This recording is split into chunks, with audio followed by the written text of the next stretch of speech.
Yung tinutukoy na puot ng ating Panginoon Diyos at gaano po kabigat na kapahamakan ng mangyayari sa araw na yun? Mababasa pa rin natin, kapatid na Jello at mga kaibigan, ang nakatala dito po sa Zefanias sa 1:14 at 18. Ganito po ang ating mababasa. Ang dakilang kaarawan ng Panginoon ay malapit na at nagmamadaling mainam. Sa makatwid bagay ang tinig ng kaarawan ng Panginoon.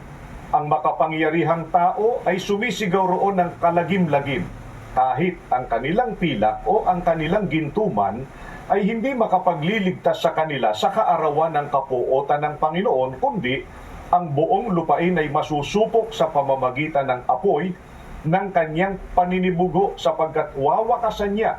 Oo, isang kakilakilabot na wakas nilang lahat na nagsisitahan sa lupain.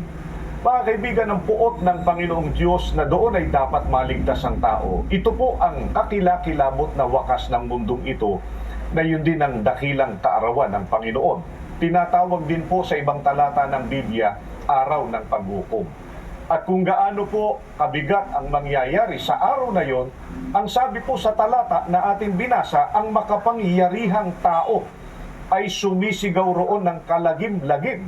Ang dahilan po, masusupok o masusunog ang buong lupain, ito pong buong daigdig at ang lahat ng mga naninirahan o nagsisitahan dito. Baka po sabihin ng iba, kapatid na Jun, na hindi ko na kailangan ipag-alala yan sapagkat tiyak namang maliligtas ako sa araw na yon dahil marami akong kayamanan. Yun ay isang maling kaisipan, kapatid na Jello at mga kaibigan. Hindi po maililigtas ng kayamanan ang tao sa araw ng paghuhukom sapagkat ang sabi nga sa talata po na binasa natin, pagka binalikan po natin ang nasa talatang 18, kahit ang kanilang pilak o ang kanilang gintuman ay hindi makapagliligtas sa kanila sa kaarawan ng kapuotan ng Panginoon.